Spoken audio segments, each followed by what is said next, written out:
Euh, j'ai j'ai besoin de faire un complément à la guidance précédente. Euh, En fait, cet empereur, il a retenu particulièrement mon attention. En fait, je pensais qu'il représentait simplement quelqu'un qui reprend le contrôle de sa vie, mais plus les cartes sont sorties, plus j'ai compris que c'était pas l'histoire d'un homme qui contrôle tout, c'est peut-être l'histoire d'un homme qui ne peut plus continuer à tout contrôler. Les cartes parlent de contrôle, de blessures, de trahison, de peur, de l'abandon, de fuite, d'un cœur complètement verrouillé et d'une personne retenue. Et là, il y a une question qui a surgi au moment où j'ai stoppé la vidéo. C'est que devient un homme qui a passé sa vie à maîtriser ses émotions lorsque celles-ci demandent enfin à être entendues.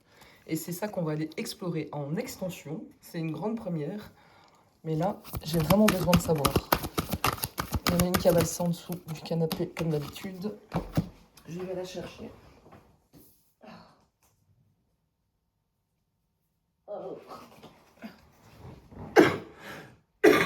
Pardon. On a la carte de la tentation, du sacrifice et la carte de la naissance. Ok. Et en d'autres paquets, j'ai la femme. C'est complètement fascinant. C'est complètement dingue. Donc la tentation, l'empereur est attiré vers quelque chose qu'il a peut-être longuement retenu. Donc ça peut être une émotion, une relation, un choix, un besoin profond. Il y a une tension entre ce qu'il contrôle et ce qu'il appelle. Le sacrifice, là, il y a un prix à payer. On ne peut pas traverser cette transformation sans renoncer à quelque chose. Ça peut être une image de soi, une manière de fonctionner, une protection ou même une croyance. Et la naissance, ça c'est la conséquence. Quelque chose de nouveau peut émerger après ce renoncement, et c'est une carte de renouveau, et pas forcément d'événements concrets. La femme en dos de paquet, je la lirai pas automatiquement comme une femme précise. On est dans une guidance générale, donc voilà. Et donc, ça peut représenter l'énergie du féminin, forcément, l'intuition, la sensibilité, la réceptivité qui cherche à rééquilibrer l'empereur. Ça peut aussi représenter une relation qui agit comme un déclencheur de cette transformation. Ou, pour certaines personnes qui regardent la vidéo, une femme importante dans cette histoire. Et donc, pour renaître, il devra accepter de perdre une partie de ce qu'il a protégé jusqu'ici. Et donc, qu'est-ce que l'empereur doit sacrifier pour permettre cette naissance? Alors, on a la carte du sceau. Non, il y en a trop. Il y en a beaucoup trop. Hop. On a la carte du choix. Et qu'est-ce qu'on a d'autre? Elle n'a pas sauté. Je recommence.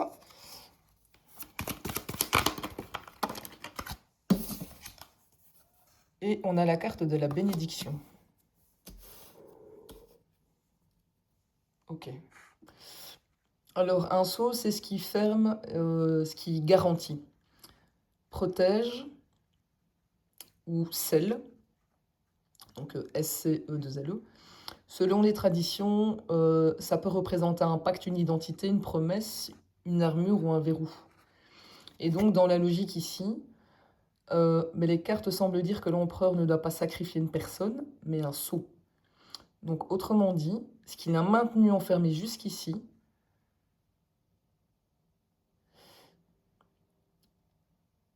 le sceau représente peut-être cette armure qu'il a construite pour survivre, cette manière de tout verrouiller, de tout contrôler, de ne rien laisser paraître. Et tant que ce sceau reste intact, rien de nouveau ne peut réellement naître.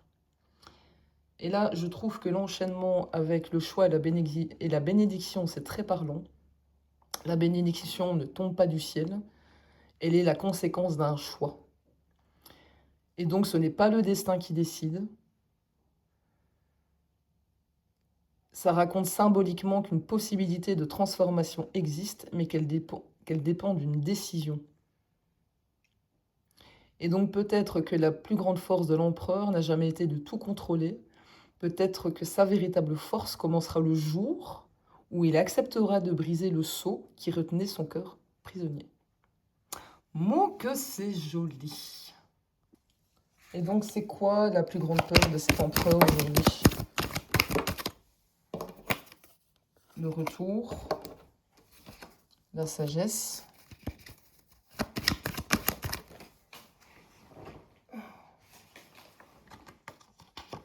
et le pardon. Bon, alors ça, c'est pas du tout une réponse à laquelle je m'attendais. En fait, peut-être que ça va même la rendre intéressante. À première vue, retour, sagesse et pardon, ça ressemble pas à une peur. Pourtant, si on les lit ensemble, il y a vraiment toute une logique psychologique derrière, hein. Donc en fait, je crois que sa plus grande peur, c'est même pas le conflit. Sa plus grande peur, c'est ce qui pourrait arriver si tout revenait à la surface. Le retour, c'est peut-être le retour d'une personne, d'un souvenir, d'une émotion, d'une ancienne version de lui-même ou d'une situation qu'il croyait enterrée et terminée à jamais. La sagesse, elle est étonnante à cette place-là, car elle donne l'impression qu'au fond, il sait déjà certaines choses. Et donc, il possède une forme de lucidité, mais cette lucidité l'oblige à regarder ce qu'il préférait peut-être laisser derrière lui. Et la carte du pardon, ici, c'est quand même la carte la plus forte des trois. Parce que pardonner, c'est pas seulement dire je te pardonne, mais symboliquement, ça peut vouloir dire accepter ce qui a été vécu, cesser de lutter contre le passé, ou même parfois se pardonner à soi-même. Et donc, j'ai l'impression que c'est pas l'émotion qui lui fait le plus peur, c'est ce qu'elle exige de lui. Ouvrir son cœur, c'est aussi accepter de revoir son histoire autrement.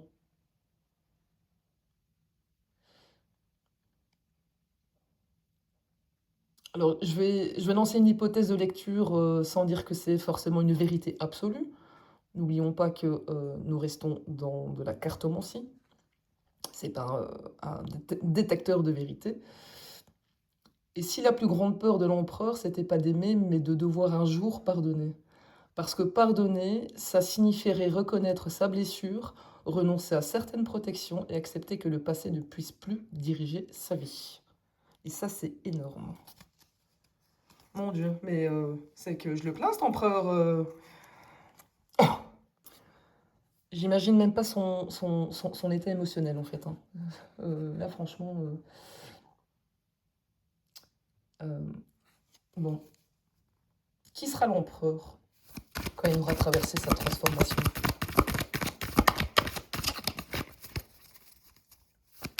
Devient quoi après tout ce chemin parcouru? Le doute? La méditation?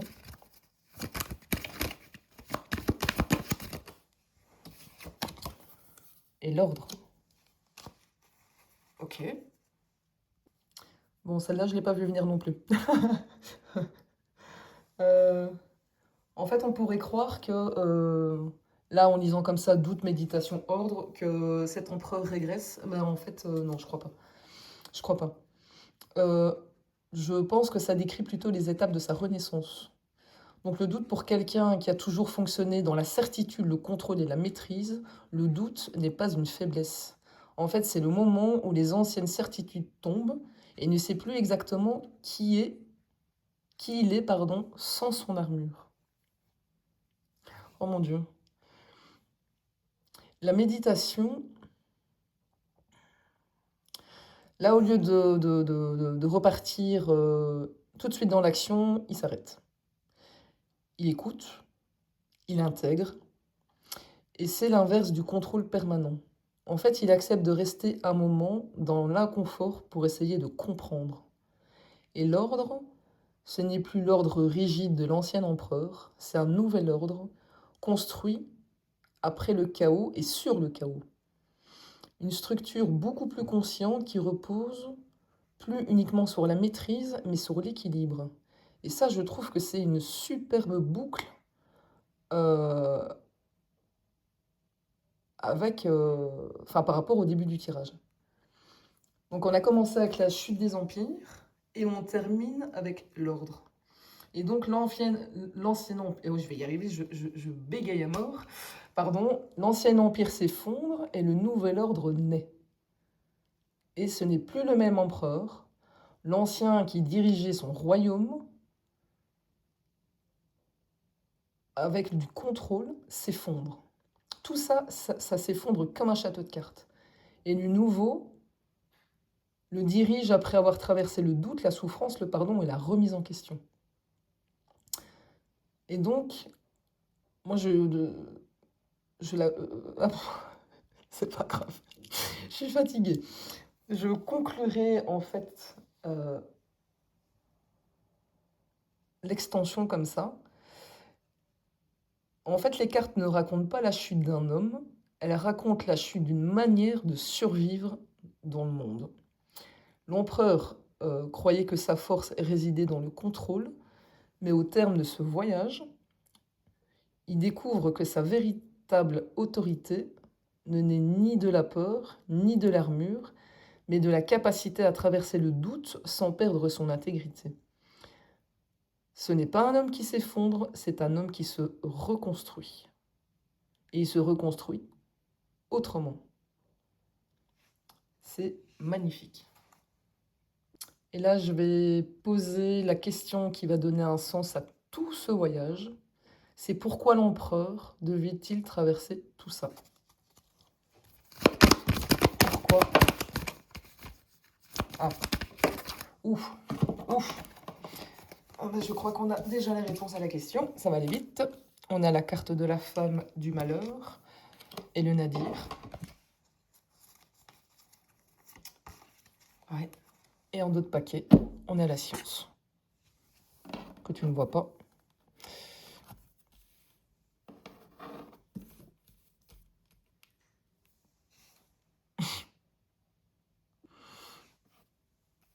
En fait,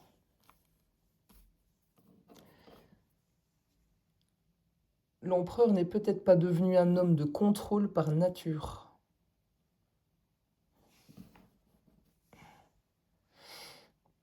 Il est devenu parce qu'un jour, aimer lui a coûté plus cher que de se protéger. Alors il a remplacé la vulnérabilité par la maîtrise des émotions, la logique, le cœur, par de la stratégie. Et donc en fait, c'était pas un choix de pouvoir, c'était un mécanisme de survie. Et aujourd'hui, les cartes semblent raconter que cette armure qui l'a sauvé autrefois est devenue beaucoup trop étroite pour l'homme qu'il est en train de devenir. Mon Dieu, mon Dieu, mon Dieu, ça me fait presque pleurer, quoi. Tellement que c'est beau.